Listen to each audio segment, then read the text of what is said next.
तो दोस्तों, नमक हराम ड्रामा एक बहुत ही दर्दनाक स्टोरी रखता है। यहाँ पर मुरीद की माँ के साथ क्या हुआ था, आज इसी के ऊपर मैं आपको डिटेल से डिस्कशन करके बताऊंगा कि इस ड्रामे की स्टोरी की वो कौन सी खास बात है जो इस ड्रामे को बहुत स्पेशल बनाती है। लेकिन मुरीद की बात सुने जरा। सर, मेरे गरीब खाने में मेरे दौलत खाने के दरवाजे आपके लिए हमेशा खुले हैं, आप आएंगे तो।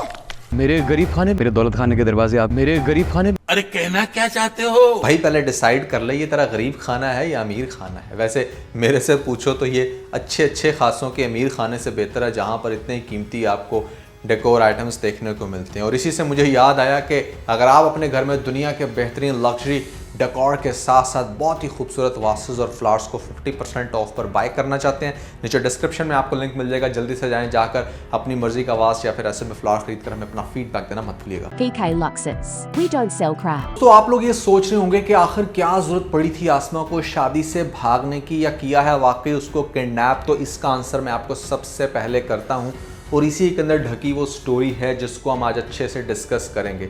सबसे पहले तो समझो कि भैया यहाँ पर ये जो मुरीद नामी लड़का है, ये जो बंदा है ख़ास तौर पे, ये बहुत ही ज़्यादा एक दर्द रखता है ऐसी चीज़ का जिसका शायद अभी तक आप लोगों को अंदाज़ा नहीं हुआ। मैंने भी लेटेस्ट एपिसोड जब गौर से देखी तो पता चला कि हाँ भैया, इसके ये सारे एक्शंस जस्टिफाइड है। बेसिकली हुआ क्या था कि ये जो मुरीद है बचपन से रहता है इसी घर में, और यहाँ पर बाप इसका मुलाजम था इस घर के अंदर, और उसका बाप भी आगे से मुलाजम था। जद्दी पुश्ती ये लोग नौकर हैं। अब चूंकि यहाँ पर कुरैशी साहब को एक बड़ा करप्ट बंदा दिखाया गया है जिसके ऑलरेडी अभी तक अफेयर्स चलने लग रहे हैं बाहर दूसरी औरतों के साथ, तो ये कैसे मुमकिन नहीं है जब इसी घर में रहती थी मुरीद की माँ भी और साथ में उसका बाप भी। तो इसके बाप ये जानते हुए भी कि इसकी बीवी के साथ गलत सलूक कर रहे हैं कुरैशी साहब, तो फिर भी वो इसके पास नौकरी करता चला गया। इवन के बच्चे को बहुत गुस्सा आता था वो सब कुछ देख करके, भाई आखिर क्यों ये सब कुछ हमारे घर में हो रहा है, क्यों मेरी फैमिली इतनी गिरी पड़ी है कि यहाँ पर इन मालकों के नीचे लगी हुई है। बाप से जब भी बात करूँ तो आगे से हाथ उठाकर कहता है कि मालकों के आगे ऊंची आवाज़ करके नहीं बोलना, उनकी तरफ देखना भी नहीं है। माँ मेरी कंटिन्यूसली यूज़ होती चली जा रही है। तो ये दर्द उसके अंदर ही अंदर बहुत ही गहरा हो रहा था। और सबसे ज़्यादा दर्दनाक सीन तब होता है जब इसी मालिक की वजह से, जो कुरैशी साहब थे इनकी वजह से होता ये है कि भैया इसकी माँ कर लेती है ख़ुदकुशी, और वो ख़ुदकुशी वाला जो सीन था उसको भी शायद इस बच्चे ने देख लिया होगा, जिसकी बात इसने ये सोचा कि इसका बदला वो पूरा सूद के साथ लेगा इस फैमिली से, हर तरह से वो इसको मज़ा चखाएगा। अब इस घर के अंदर वो 27 साल से और बन के फिर रहा है मीठी छुरी, अंदर ही अंदर सबको काट रहा है, लेकिन किसी को भी शक नहीं होने देता।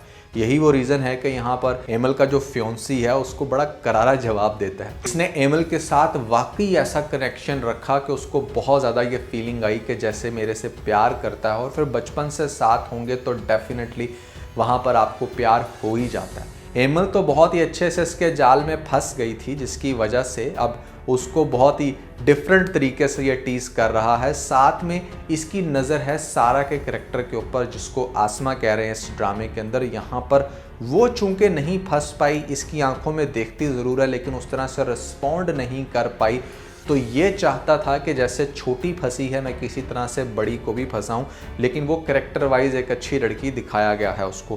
पहले मुझे ऐसा लग रहा था कि शायद वो इंटेंशनली शादी वाले दिन भागेगी, लेकिन भैया यहाँ पर सिनेरियो बिल्कुल डिफरेंट था। बेसिकली शादी से भागी नहीं है, बल्कि ये एक इमेज क्रिएट किया गया उसकी फैमिली के सामने कि जैसे हाँ उसने कोई ऐसी हरकत की है, जबकि इसके पीछे डेफिनेटली यहाँ पर आपने एपिसोड के लास्ट में देख भी लिया कि ये हमारा मुरीद ही है। और मुरीद ऐसा क्यों करना चाह रहा था उसकी रीज़न भी सुन लें। क्योंकि मुरीद की माँ के साथ बहुत गलत किया है इसके बाप ने, तो अब उसकी दोनों बेटियों को इस तरह से ट्रोल करने लग रहा है कि ये भी अपनी इज़्ज़त का तमाशा बनते देखे दुनिया के सामने। इसको पता चले कि किसी की इज़्ज़त के ऊपर जब आंच आती है तो कैसा फील होता है। सारा being genius, she was very happy कि मतलब उसकी शादी हो रही है। वो बिल्कुल भी नहीं चाहती थी कि उसके साथ कुछ ऐसा हो।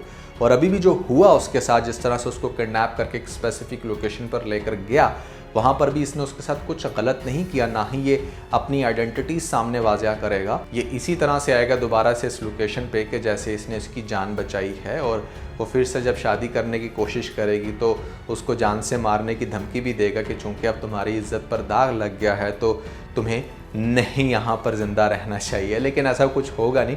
इवेंचुअली इन लोगों का लव कॉम्बो ही बनेगा आगे जाके, वो कैसे वो भी बताता हूँ। सो जब इन्वेस्टिगेशन होगी आने वाली एपिसोड में तो पता चलेगी ये बात कि यहाँ पर मतलब पुलिस वाले इस नमक हराम यानी कि मुरीद के ऊपर भी शक करेंगे। तो अब चूंकि वो अटेंशन डाइवर्ट करना चाहता है कुरैशी साहब की, ये वाजिया करना चाहता है कि नहीं वो कोई और ही है जो इसकी फैमिली को हर्ट करना चाह रहा है, तो हो सकता है कि एक फेक यहाँ पर टारगेट किलिंग वाला भी सीन बनाए जिसमें ऑब्वियसली उसकी गाड़ी पर शूट तो हो लेकिन कुरैशी साहब मरने से बच जाएं। वो बड़ा हैरान होगा कि उसकी फैमिली में ये चल क्या रहा है, आखिर कौन है इसके पीछे। जबकि जो है वो यहाँ पर लेटेस्ट एपिसोड में मुरीद ने खुद अपने मुंह से बोलकर कहा, हाँ तो वो पुराना दुश्मन इसका ये खुद ही है ना, जो बड़ी देर से शाना बांध के बैठा है कि कब कब किस किस पॉइंट पर इसको हिट करना है। तो इसकी फैमिली को अंदर से अजियत देगा और जब तक उसे खुद से इस बात का एहसास नहीं होगा कि उसने एक्चुअली में किसके साथ कब क्या गलत किया था, तब तक ये सिलसिला चलता रहेगा। लेकिन एक बात बड़ी इंटरेस्टिंग है कि इस ड्रामे के अंदर जो मुरीद का कैरेक्टर वो बड़ा यूनिक और बड़ा इंटरेस्टिंग लग रहा है। उसकी बातें बड़ी मज़े की लिखी गई हैं।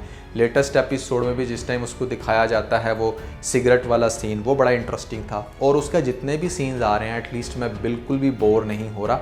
आप लोगों को कैसे लग रहे हैं आपने मुझे कमेंट्स में बताना है। अब अगली एपिसोड में होगा ये कि जब इस चीज़ की इन्वेस्टिगेशन होगी तो यहाँ पर इसने सब कुछ प्री प्लान्ड करके रखा था कि किस तरीके से ये किस पॉइंट पर घर से बाहर निकलेगी, कैसे इसको अपनी मर्जी से दिखाया जाएगा कि जैसे गाड़ी में बैठ रही है और उस पॉइंट पर कैसे सीसीटीवी कैमरे से वो फुटेज निकालनी है और फिर आगे से उसको किडनैप कर लेना है। ये सब कुछ इसका अपना ही बनाया हुआ प्लान है। और अगली एपिसोड में जब फुटेज दिखाएगा तो इस चीज़ को भी वाजिया करने की कोशिश करेगा कि जैसे शायद उसकी अपनी बेटी के करैक्टर में ही कोई इशू है, तो कुछ भी ऐसा हो सकता है जिससे ये उसको मज़ीद अजियत देने की कोशिश करे। और सबसे इंटरेस्टिंग बात ये भी हो सकती है कि चूँकि उसकी इज़्ज़त पर फेक दाग लगाने की कोशिश की है और अब उसके साथ शायद कोई भी शादी ना करे, तो हो सकता है कि इस पॉइंट पर वो खुद से आगे इतना ज़्यादा बढ़ रहा है या फिर आसमा उसको इतना ज़्यादा लाइक करने लगे कि वो जब शादी की डिमांड करे कि ठीक है मेरी फिर इसी से शादी करा दो, तो आगे जाके इसकी शादी हो जाए। लेकिन ये कैसे मुमकिन होगा ये भी सोचने वाली बात है, क्योंकि इन दोनों की लव स्टोरी तो चलनी है आगे जाकर के। अगर यहाँ पर थोड़ा बहुत इंटरेस्ट है हमारे मुरीद का तो वो आसमा के अंदर है। उसको फंसाने की कोशिश इसने की है बट फिर भी इसको प्यार उसी से होगा। और जहाँ तक अमल की बात है, अमल की मुझे समझ नहीं आती कि भैया अच्छा खासा लड़का इतना हैंडसम तेरे साथ शादी करने को मर रहा है और तुझे ये अंकल मुरीद चाहिए। जितने गंदे गंदे शक तू अपने फियांसी को डाल रही है ना, दुनिया का कोई हस्बैंड तेरे साथ शादी करना तो दूर की बात है, थूकेगा भी नहीं। तो लड़कियों को अवॉइड करना चाहिए, स्पेशली अगर कोई आपको वैल्यू दे रहा है तो उसकी वैल्यू को अच्छे से गेन करें। जहाँ तक बात है प्यार मोहब्बत की, तो भैया प्यार कभी भी ना वन साइडेड जो आप समझते हो, या तो फिर उसकी वन साइडेड डेफिनेशन के अकॉर्डिंग करो, अगले बंदे से कुछ भी एक्सपेक्ट मत करो। लेकिन अगर आप ये चाहते हो कि अगला भी आपको प्यार करे तो उस बेस के ऊपर आप कभी भी ये डिसीजन मत लो कि हाँ मेरा तो इसके अलावा कोई नहीं, क्योंकि हो सकता है कि आप रिलेशनशिप की बहुत अच्छी अपॉर्चुनिटी को आप मिस करवा दो और फिर उसके बाद सारी ज़िंदगी बैठकर तड़पो। तो ड्रामा इंटरेस्टिंग है। यहाँ पर सारा खान भी बड़ी प्यारी लग रही हैं। थोड़ा सा एज्ड का फिलर आ रहा है इस दफ़ा मुझे इमरान अशरफ का। पीछे बहुत अच्छा वेट रिड्यूस कर लिया था जब इनकी मूवी लॉन्च हुई थी, लेकिन अब फिर से काफ़ी अंकल टाइप फीलिंग आ रही है। आई टोटली अंडरस्टैंड कि यहाँ पर एक नौकर वाला करैक्टर है, बट फिर भी ड्रामे के चार्म को मज़ीद बेहतर रखने के लिए अगर इसकी पर्सनालिटी अच्छी ही दिखाई जाती, बालों पे हर वक्त तेल लगा हुआ है, फैटी हुआ है, ये अगर चीज़ें ना होती तो शायद ज़्यादा अच्छा लगता। बाकी ओवरऑल नमक हराम ड्रामा एक गुड टू वॉच ड्रामा है, वर्थ वॉच ड्रामा है। आप उसको बिल्कुल भी बोरिंग नहीं कह सकते और कुछ ऐसे सीन हैं इस ड्रामे के जो आगे जाकर अगर थोड़ा सा मज़ीद मसाला लगाकर दिखाए जाएँ तो ड्रामा हिट भी हो सकता है।